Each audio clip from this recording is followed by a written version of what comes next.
penelusuran makam Mbah Sastro Yamin ke makam Joko nggih.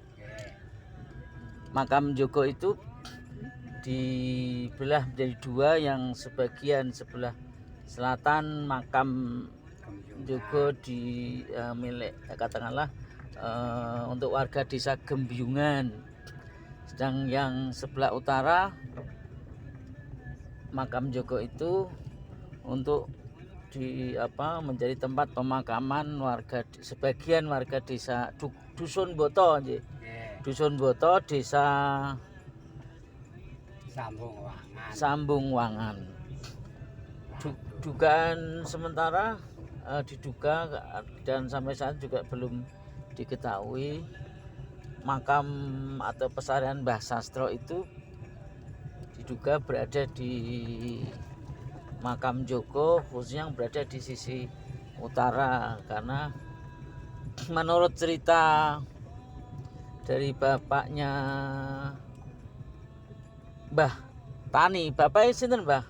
Sastro Setu. Yang kebetulan nama bapak dari Mbah Tani ini adalah Sastro Setu, Mbah Sastro Setu. Menurut cerita dari Mbah Sastro Setu yang sempat diceritakan pada kami, bahwa pada beberapa tahun silam, yang mungkin diperkirakan kalau dianalisa usia Mbah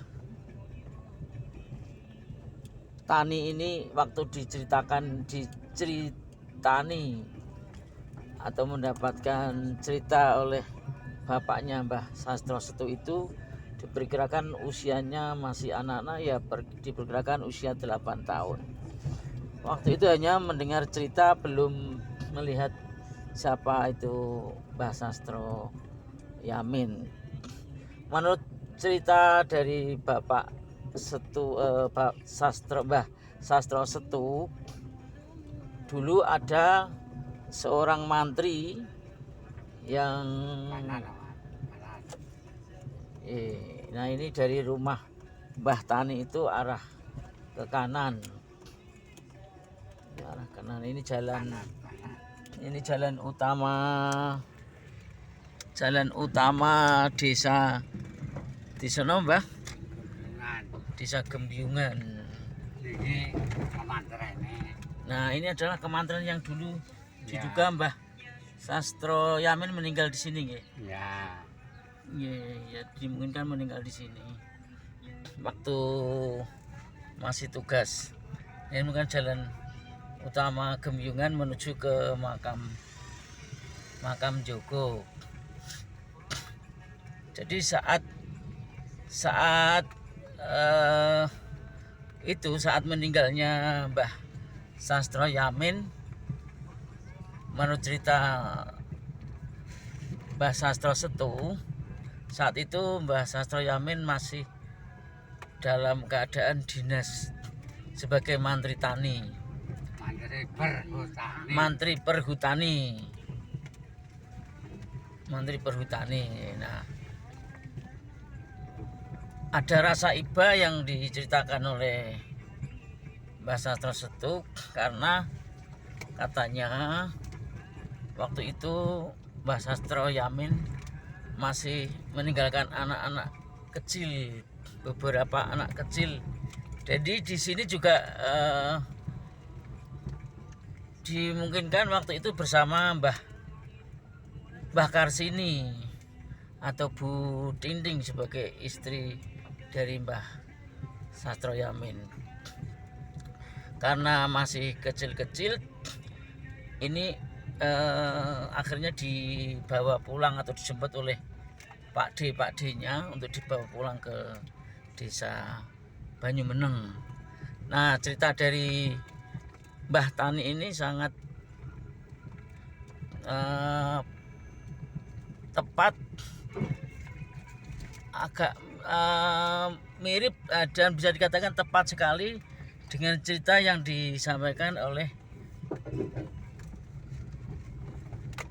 Mbah Putri, Mbah Supiyarti waktu itu. Dia bilang karena masih kecil-kecil akhirnya diajak pulang ke Banyumeneng. Ini sudah mulai dekat dengan makam Njogo yang mungkin dari rumah Mbah Tani itu atau dari Kemantren hanya berjarak kisaran 500 meter, setengah kilo. Namun karena jalannya memang masih bebatuan, sehingga untuk menuju ke makam tersebut ya memakan waktu sekitar 5 menit. Kita harus menyeberangi jembatan dulu sebelum sampai makam, dan untuk sampai makam tersebut harus di sana terlihat ada sebuah gapuro. Gapuro itu merupakan tanda desa perbatasan dengan desa Gembyungan, Mbah ya. Jadi perbatasan antara desa Gembyungan dengan desa Sambungwangan. Desa Sambungwangan merupakan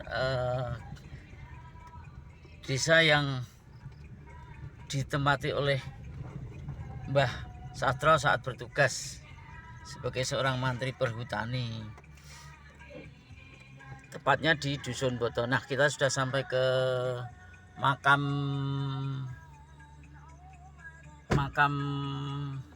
apa tadi, Mbah? Makam Jogo. Makam Jogo. Kita ikuti. Ini Mbah Tani menuju ke makam Jogo.